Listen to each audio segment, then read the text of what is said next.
Hello नमस्कार दोस्तों, आप सभी का अमरजीत स्टडी पॉइंट में स्वागत है। हमने पिछले वीडियो में मौलिक अधिकार की थ्योरी पढ़ चुके हैं। आज हम लोग विभिन्न परीक्षाओं में आए हुए मौलिक अधिकार से संबंधित महत्वपूर्ण प्रश्नों को सॉल्व करेंगे। यदि आपने अभी तक चैनल को सब्सक्राइब ना किया हो तो चैनल को सब्सक्राइब कर दें और बेल आइकन को भी दबा दें, जिससे आने वाले वीडियो का नोटिफिकेशन आपको प्राप्त हो जाए। हमारा पहला क्वेश्चन है, समानता के अधिकार का उल्लेख संविधान के किन अनुच्छेदों में मिलता है? ऑप्शन ए है अनुच्छेद 14 से 18, ऑप्शन बी है अनुच्छेद 23 से 24, ऑप्शन सी है अनुच्छेद 25 से 28, ऑप्शन डी है अनुच्छेद 19 से 22। तो हमारा जो सही आंसर है ऑप्शन ए, अनुच्छेद 14 से 18 में समानता का अधिकार का उल्लेख है। और अनुच्छेद 23 से 24 में शोषण के विरुद्ध का अधिकार का उल्लेख है।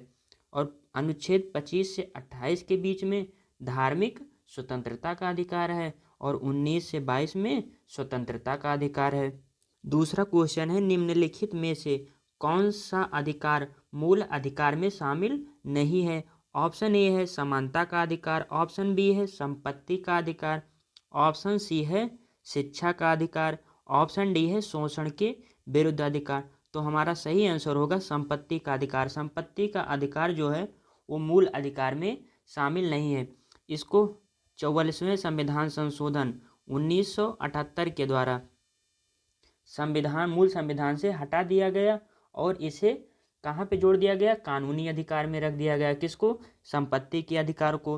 पहले था संपत्ति का अधिकार 44वें संविधान संशोधन 1978 से पहले क्या मौलिक अधिकार में शामिल था, लेकिन 44वें संविधान संशोधन 1978 के द्वारा संपत्ति के अधिकार को कानूनी अधिकार में शामिल कर दिया गया। तो हमारा जो सही ऑप्शन है ऑप्शन बी, संपत्ति का अधिकार होगा। समानता का अधिकार। समानता का अधिकार का उल्लेख आर्टिकल 14 से 18 में है। शिक्षा का अधिकार। शिक्षा का अधिकार आर्टिकल 21A में है, जिसको 86वें संविधान संशोधन, कौन से 86वें संविधान संशोधन 2002 में जोड़ा गया। और शोषण के विरुद्ध अधिकार यह आर्टिकल 23 से 24 में उल्लेखित है। किसमें? 23 से 24 के बीच में उल्लेखित है। तीसरा क्वेश्चन है, निम्नलिखित युग्मों में से कौन सा सही सुमेलित नहीं है? ऑप्शन ए है समानता का अधिकार 14 से 18, ऑप्शन बी है स्वतंत्रता का अधिकार 19 से 22, ऑप्शन सी है संस्कृति व शिक्षा का अधिकार 23 से 24, ऑप्शन डी है धर्म की स्वतंत्रता का अधिकार 24 से 28 के बीच में। तो इसका जो सही ऑप्शन होगा ऑप्शन सी है, ये सही सुमेलित नहीं है। संस्कृति व शिक्षा का अधिकार आर्टिकल 28 से 30 के बीच में है। संस्कृति व शिक्षा का अधिकार जो है आर्टिकल 28 से 30 के बीच में है। और 23 से 24 के बीच में शोषण के विरुद्ध अधिकार है। आर्टिकल 23 से 24 के बीच में क्या है? शोषण के विरुद्ध अधिकार। तो हम तीसरे क्वेश्चन का आंसर क्या होगा? ऑप्शन सी, संस्कृति व शिक्षा का अधिकार, जो 23 से 24 के बीच में उल्लेखित नहीं है और यह सही सुमेलित नहीं है। क्वेश्चन नंबर 4, संवैधानिक उपचारों का अधिकार निम्न में से किस अनुच्छेद के तहत प्राप्त है? ऑप्शन ए है अनुच्छेद 21, ऑप्शन बी है अनुच्छेद 32, ऑप्शन सी है अनुच्छेद 22, ऑप्शन डी है अनुच्छेद 24। तो इसका सही ऑप्शन जो होगा अनुच्छेद 32। अनुच्छेद 32 के अनुसार संवैधानिक उपचारों का अधिकार प्राप्त है।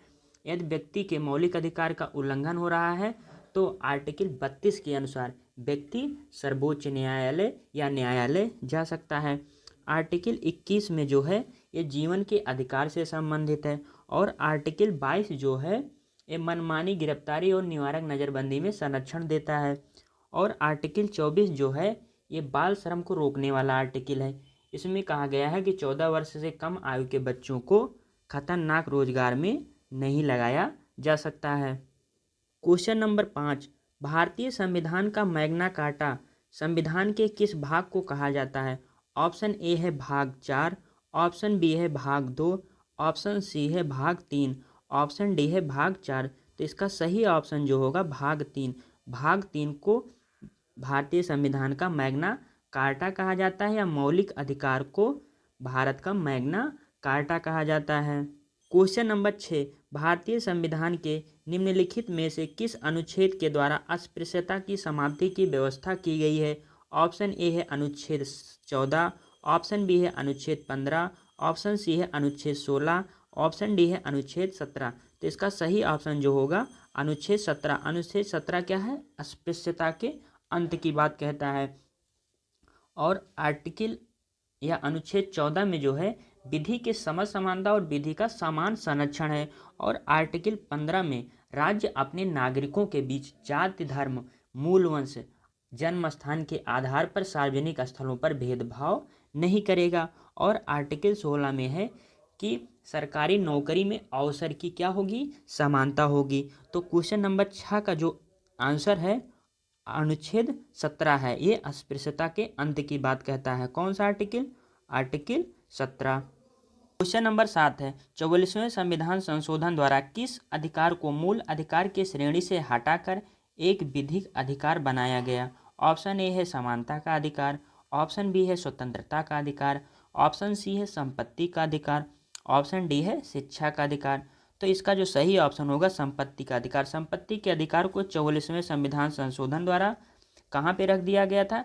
एक विधिक या कानूनी अधिकार में रख दिया गया। इसको भाग 12 आर्टिकल 300 ए में जोड़ा गया था। किसको? संपत्ति के अधिकार को 44वें संविधान संशोधन के द्वारा भाग 12 300 ए के तहत कानूनी या विधिक अधिकार में रखा गया था। समानता का अधिकार, समानता का अधिकार जो है ये 14 से 18 के बीच में उल्लेखित है। कहाँ पे? 14 से 18 के बीच में उल्लेखित है। स्वतंत्रता का अधिकार आर्टिकल 19 में है। और शिक्षा का अधिकार आर्टिकल 21 ए में, जिसको 86वें संविधान संशोधन 2002 के द्वारा जोड़ा गया था। तो क्वेश्चन नंबर 7 का जो सही ऑप्शन है ऑप्शन सी संपत्ति का अधिकार। क्वेश्चन नंबर 8 है, निम्नलिखित में से किस अनुच्छेद के तहत उच्चतम न्यायालय और उच्च न्यायालय को रिट जारी करने का क्रमशः अधिकार या शक्ति प्राप्त है? ऑप्शन ए है अनुच्छेद 222 व 32, अनुच्छेद 32 व 226, ऑप्शन सी है अनुच्छेद 36 व 226, ऑप्शन डी है अनुच्छेद 30 व 226। तो इसका जो सही ऑप्शन होगा ऑप्शन बी आर्टिकल 32 व 226।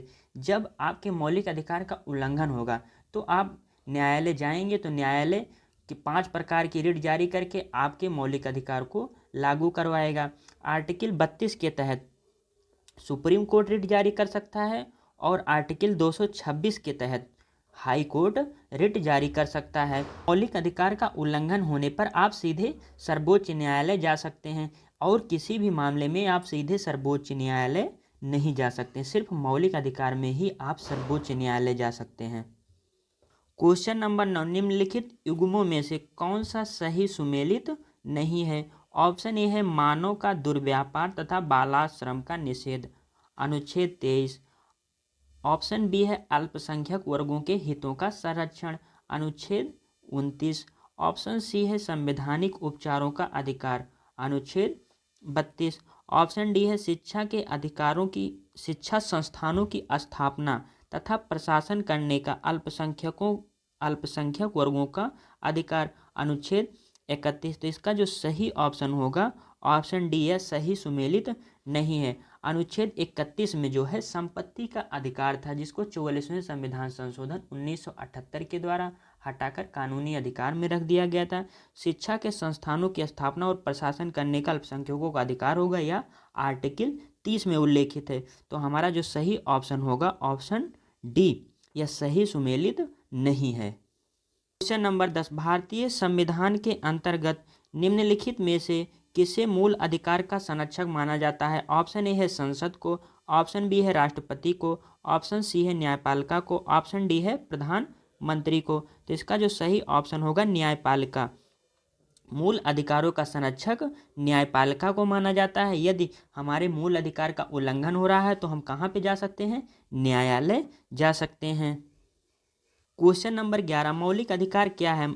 ऑप्शन ए है वाद योग्य, ऑप्शन बी है अवाद योग्य, ऑप्शन सी है लचीला, ऑप्शन डी है कठोर। तो मौलिक अधिकार क्या है? वाद योग्य है। वाद योग का मतलब होता है कि मौलिक अधिकार का उल्लंघन होने पर हम कहाँ जा सकते हैं, न्यायालय जा सकते हैं।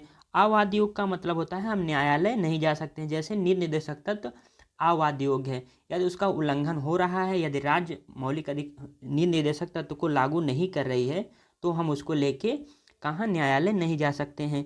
लेकिन मौलिक अधिकार में ऐसा नहीं है। यदि मौलिक अधिकार राज्य लागू नहीं कर रही है तो हम उसको लेके कहाँ, न्यायालय जा सकते हैं। ऑप्शन सी है लचीला और कठोर। हमारा जो संविधान है वो लचीला और कठोर दोनों है, ना तो लचीला कहा जा सकता है और ना तो सिर्फ कठोर। क्या है, हमारा संविधान लचीला और कठोर दोनों है। तो क्वेश्चन नंबर 11 का जो सही ऑप्शन होगा ऑप्शन ए, वाद योग्य। मौलिक अधिकार क्या है, वाद योग्य है। दोस्तों हम लोग अगले वीडियो में नए टॉपिक के साथ मिलेंगे। यदि आपने अभी तक चैनल को सब्सक्राइब ना किया हो तो चैनल को सब्सक्राइब कर दें और बेल आइकन भी दबा दें, जिससे आने वाले वीडियो का नोटिफिकेशन आपको प्राप्त हो जाए। धन्यवाद।